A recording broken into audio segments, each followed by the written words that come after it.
It's Sunday morning. You're sitting at the kitchen table with a cup of coffee that went cold 20 minutes ago. You're staring at a financial article on your laptop. The headline boldly claims you need $2 million to retire with any dignity. You look at your actual account balance, and it's barely a fraction of that number. I know that feeling. I know exactly what it's like when your chest physically tightens opening a 401k statement at 11 at night. It hits harder when your oldest kid is in the next room talking about college tuition and your phone just lit up with a text about your parents' rising prescription costs. You are squeezed right in the middle. The industry loves to throw that $2 million figure around like it's the entry fee for a decent life. But buying into that number has a hidden cost. It makes you want to quit before you've even started. It feels completely out of reach, so you assume you've already lost the game. But before you beat yourself up, you need to look at the actual scoreboard. Wall Street says everyone needs $2 million. But the actual scoreboard looks a lot different. 98.2% of us aren't even on that map. Almost no one actually has it. You aren't alone, and most importantly, you haven't failed. Welcome to Wiz. I'm not here to give you a perfect formula. I'm just a guy who's watched enough people get crushed by these numbers to know there's a better way. Stick around because we're going to stop chasing their script and start writing one that actually works for where you are. A 25-year-old financial advisor opens an Excel spreadsheet and tells you building wealth is simple. Just automatically invest $1,500 every single month for 40 straight years. Never miss a month. Never have a leaky roof. Never get sick. That math works flawlessly for a single guy with zero dependents living on a spreadsheet. But you are living a real life. You might have lost your job or taken a massive financial hit during the 2008 recession. Maybe you went through a financially draining divorce at 35. Now you are 45 or 50, trying to figure out how to pay your kids' college tuition while quietly covering the out-of-pocket costs for your aging parents' health care. Not having $2 million saved up right now does not mean you are lazy or reckless or bad with money. It means the conventional retirement system was designed around a perfect, unbroken timeline that simply does not exist in the real world, especially not for someone carrying the financial weight of two entirely different generations on their shoulders. Why do we constantly hear that $2 million is the absolute minimum? Look at the underlying incentives. The financial industry thrives when you panic. Wall Street firms and insurance companies know that when you feel terrified about falling short, you are desperate. You become much more likely to hand over your money to high-fee wealth managers or buy complex, expensive insurance products you don't actually understand. They literally monetize your financial anxiety. That's the whole game. The Fed's actual data tells a much more human story than the marketing noise. Exactly 1.8% of American households have $2 million in liquid retirement accounts. Less than 2 out of 100. If you look at the median American family, their actual retirement balance sits at $87,000.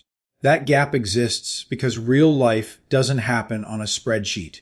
Life forces you to make impossible choices. A family emergency happens, so you pause your 401k contributions. You dip into savings to fix a crisis. But using your retirement account as a backup emergency fund carries a brutal trade-off. You are solving a crisis today by trading away your own financial independence tomorrow. Every dollar you pull out or fail to put in completely stops the clock on decades of compound interest. If nothing changes, you risk working indefinitely just to keep the lights on. Yet, there is a specific group of people in your neighborhood who look incredibly wealthy right now. They seem like they have it all figured out, but they are actually walking blindfolded into a trap far more dangerous than an underfunded 401k. We've been trained to confuse a balance sheet with a cash flow statement. That's the biggest illusion in this whole game. I used to believe the ultimate American dream was paying off the mortgage as fast as humanly possible. I bought into that completely. I thought being completely debt-free on your primary residence was the absolute finish line. But then I watched people I personally know, people sitting in stunning million-dollar homes, completely freeze up because they couldn't scrape together the liquid cash to cover a standard hip replacement. That is when I realized I had my financial priorities completely backward. Take a guy like Rick. Rick is 60 years old. He lives in a beautiful $1.2 million house in a great suburb, and he owns it free and clear. There are 2 paid-off cars in the driveway. If you look at Rick on paper, he has a net worth of over $1.5 million. He looks like he absolutely won the financial game. But Rick's actual 401k, the liquid money he actually needs to live on, has exactly $85,000 in it. This is the dangerous trap of being house rich and cash poor. Your net worth includes everything you own, minus what you owe. It is a snapshot of your assets, but a high net worth does not equal retirement security. Why does this happen? Because society conditions us to view our primary residence as our ultimate savings account. But your house is a place to sleep. It does not generate cash. You cannot pay your monthly electric bill with your roof shingles. Unless you are willing to sell the property and downsize, or take out a reverse mortgage designed by banks to slowly eat your wealth, that equity is completely trapped behind drywall. So, what does that math actually look like for Rick? If he uses the standard 4% withdrawal rule on his $85,000 portfolio, his investments will pay him exactly $3,400 a year. Meanwhile, the property taxes, home insurance, and basic maintenance on his $1 million house cost him roughly $12,000 a year. Rick is essentially paying a heavy premium just for the privilege of waking up in a house he can no longer afford to run. That trade-off stays hidden while you're still earning a paycheck, but it hits hard the moment you stop. When you aggressively pour every extra dollar into paying down a mortgage, you feel safe. But you are actively trading liquid, compounding growth in the stock market for dead, illiquid equity in brick and mortar. Living this way eventually traps you. You end up sitting in a gorgeous, fully paid-off colonial, quietly trying to figure out if you can afford decent groceries at 70 years old. And if you are sitting there thinking, that is fine, I still have government benefits to cover the gap. There is a ticking time bomb waiting for us in exactly 7 years. Think about the year 2000. Back then, for every person pulling money out of Social Security, there were 3.4 workers actively putting money in. It was a sturdy table with solid legs. Today, that number has dropped to 2.7 workers per retiree. We are watching the legs of that table get kicked out, one by one. Why does this happen? Because Social Security is not a personal savings vault with your name on it. It is a real-time transfer of wealth. The people working today pay directly for the people retiring today. When the population ages and fewer younger people enter the workforce, the structural force supporting the entire system begins to buckle under the sheer demographic weight. Here is the data from the government that changes your timeline. By the year 2033, the Social Security Trust Fund is officially projected to be depleted. Here's why that date should actually change how you think about your next paycheck. Under current federal law, that depletion triggers an automatic 23% cut to benefits across the board. And while the 2026 cost of living adjustment offered a 2.8% bump to your monthly check, anyone paying Medicare premiums or buying prescription medication knows that doesn't even come close to keeping pace with actual healthcare inflation. If you design your later years around the assumption that government checks will step in to cover your financial gap, you are making a massive, silent trade-off. You're essentially betting your lifestyle on a political promise that hasn't been updated since the year 2000. The long-term cost of doing nothing is that you completely hand over your peace of mind and your lifestyle to politicians who are mathematically running out of other people's money. The financial media constantly terrifies you with an impossible $2 million target. The government is quietly preparing to cut your baseline safety net. You are standing right in the middle of these two forces, feeling the walls close in. So, what is the actual way out for a 45 or 50-year-old who is finally waking up to this reality? Let's completely redefine what retirement security actually means. The entire financial industry trains you to stare at a static net worth number. They want you fixated on hitting $2 million before you can finally relax. But safety does not come from a static pile of money sitting on a screen. True financial security comes from dynamic cash flow. It is about building a machine that spits out enough liquid money to cover your specific monthly bills. When you start late, you feel paralyzed because you cannot buy back the 20 years of compound interest you missed. That is a structural reality. But you have a different, equally powerful force on your side right now. You are entering your peak income era. You are likely making more money today than you ever did in your 20s or 30s. The strategy has to shift from a slow, 40-year marathon to a highly aggressive, 15-year sprint. Let me tell you about a woman named Helen. She is 55 years old. If you plug her numbers into a standard Wall Street retirement calculator, flashing red lights go off. She only has $400,000 saved. According to the experts, she is a complete failure. But here is what the calculator completely misses. Helen has zero credit card debt.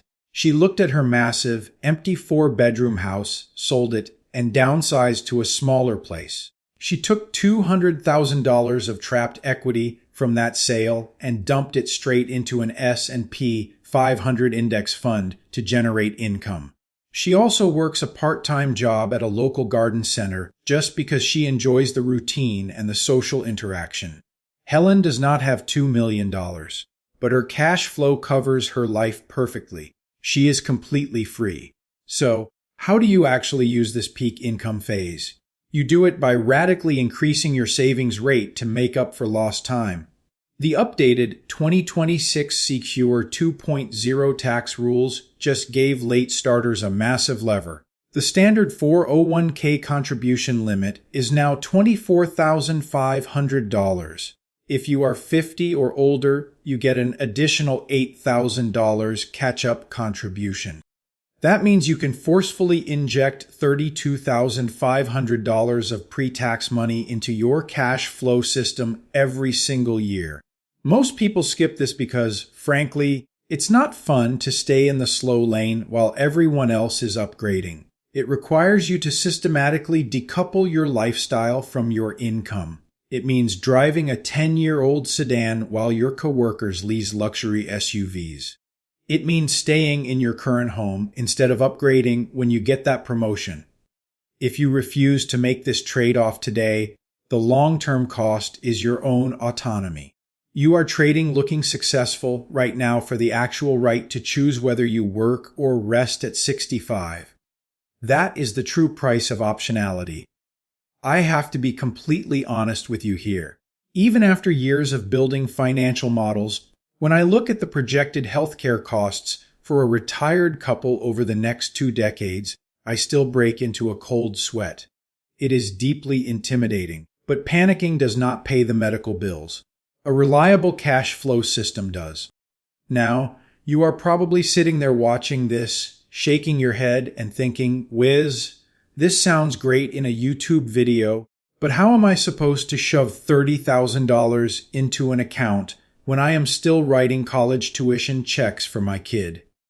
I hear you completely, and that is exactly why we need to break down how you actually execute this 15-year sprint.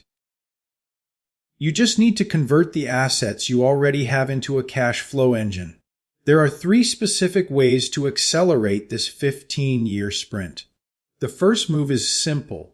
Stay exactly where you are, even as your income goes up. I've had to do this myself, keeping the same old car even when my income started growing, because the math of the 15-year sprint is unforgiving.